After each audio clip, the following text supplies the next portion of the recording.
Somewhere in America right now, roughly 3,000 people a year sign up to be broken on purpose. They're patrol cops, deputies, a few military veterans who thought they already knew what tired felt like. Basic SWAT School runs about 60 hours, from first roll call to final debrief. And near the end, instructors keep recruits awake on purpose. Not because sleep deprivation makes better shooters, because a hostage situation doesn't care what time you last closed your eyes.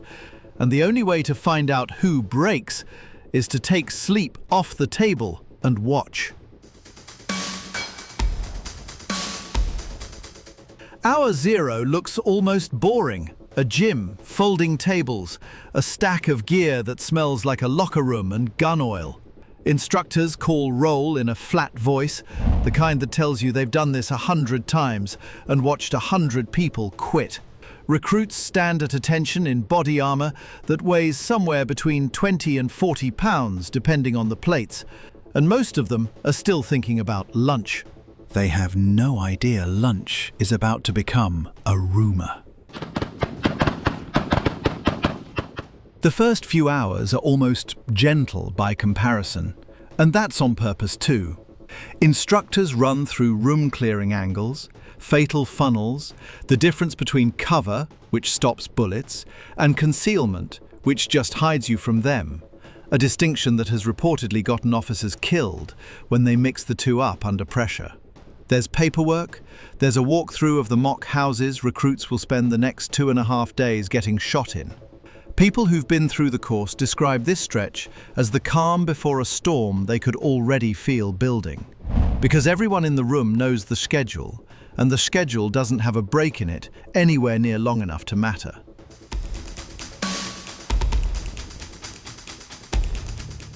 By hour 6, the drills begin, and they don't stop. Teams of 4 move through mock houses built from plywood and shipping containers, clearing room after room with training weapons and paint rounds that leave a bruise you'll feel for a week. Get the angle wrong and an instructor steps out from behind a doorframe and shoots you in the chest at close range.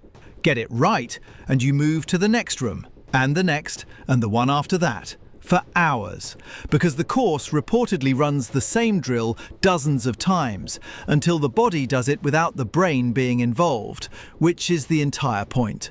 A real breach leaves no time for thinking. Weather doesn't get a say in any of this.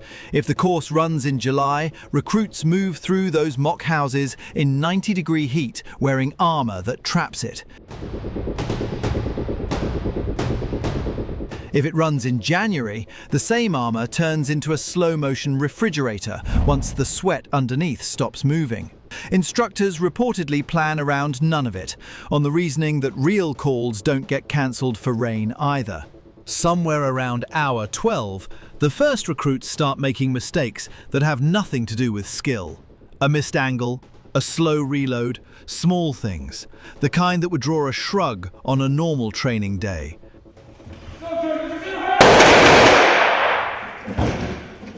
Except instructors reportedly log every one of them, because a small mistake at hour 12 is data about what a bigger mistake might look like at hour 50. By hour 18, the sun goes down and nobody gets to. This is where the eating and the sleeping, or the lack of both, start doing the real work. Meals become whatever's in a brown paper bag between drills, eaten standing up, sometimes eaten while walking to the next station, because sitting down costs minutes the schedule doesn't have. Water matters more than food. Instructors reportedly watch for the recruits who stop drinking, because dehydration shows up as clumsiness first and confusion second. And confusion with a weapon in your hands is the whole reason this course exists.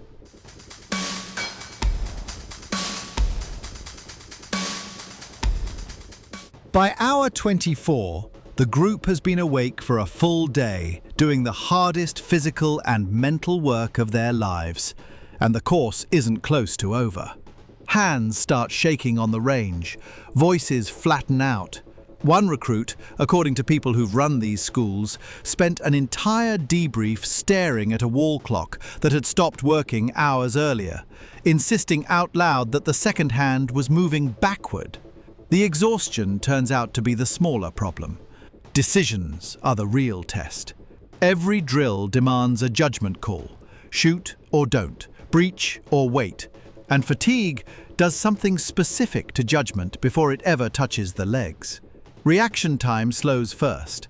Then peripheral vision narrows, a phenomenon trainers reportedly call tunnel vision, where a recruit locks onto the threat directly in front of them and stops seeing the hostage standing 3 feet to the left. That isn't a hypothetical mistake. Far right, far right.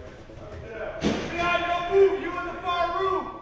That's the exact mistake this 60-hour gauntlet exists to find and correct before it happens on a real call, where there's no instructor waiting to step out and reset the scenario.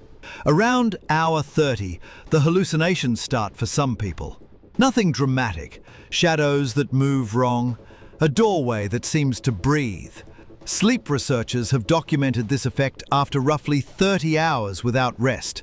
Microsleep episodes stacking up until the brain starts inserting dream fragments into waking perception. And instructors reportedly treat it as a feature of the course, not a flaw, because a recruit who can still clear a room correctly while hallucinating a shadow in the corner has learned something no well-rested training day could teach. Not everyone makes it this far. Attrition numbers for courses like this reportedly range widely by department and class. But instructors describe the pattern the same way almost everywhere. The people who quit rarely quit loudly. There's no dramatic breakdown, no shouting match with an instructor. Someone just stops showing up to the next drill rotation, hands in their gear, and walks to a car in the parking lot while the rest of the class keeps moving, because the schedule doesn't pause for anyone's decision, including their own. Recruits drop for injuries first: a rolled ankle on the obstacle course, a shoulder that finally gives out under the plate carrier's weight somewhere around hour 35. Then recruits drop for judgment failures, the ones who shoot a no-shoot target twice in a row, or freeze at a door when freezing gets a whole team killed inside the scenario. Instructors reportedly don't yell when this happens. They pull the recruit aside, take the training weapon, and send them to sit against the wall, which several people who've completed the course have described as somehow worse than any amount of yelling could ever have been.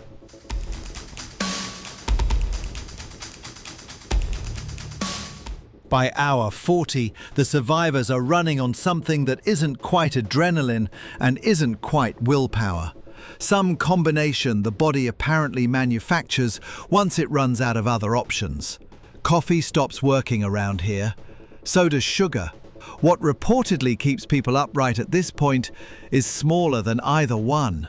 A teammate who hasn't quit yet. A drill you've now run so many times, your hands know it, even after your brain has clocked out. The food, when it comes, gets stranger the longer the course runs. Protein bars, sandwiches nobody has the energy left to taste. A few instructors reportedly bring in something hot near hour 45, less as a meal than as a signal. A way of telling exhausted recruits that an actual human being still remembers they exist.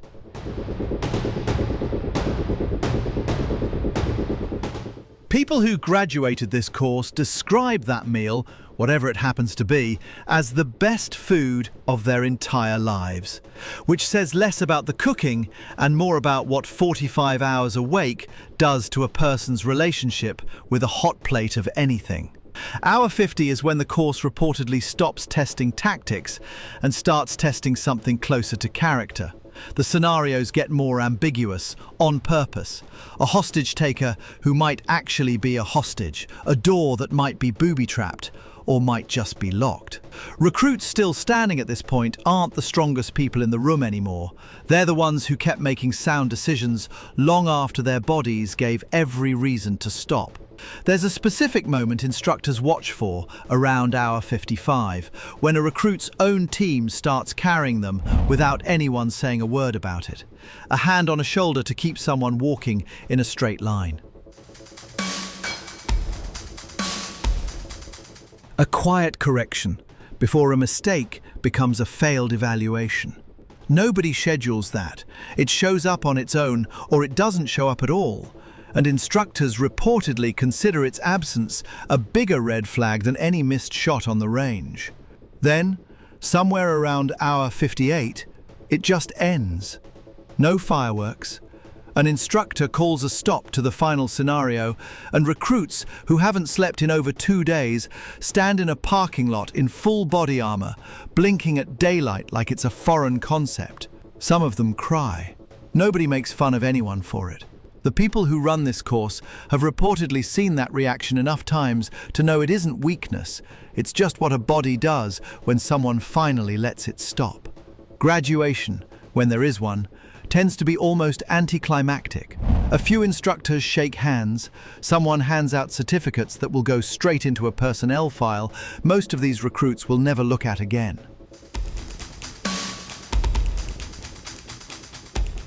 There's no ceremony built for 60 hours of exhaustion because the people running the course reportedly believe the point was never the piece of paper.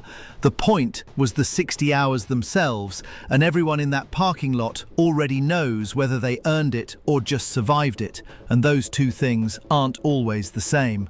What actually gets built in those 60 hours isn't a set of shooting skills. Most recruits already had those coming in.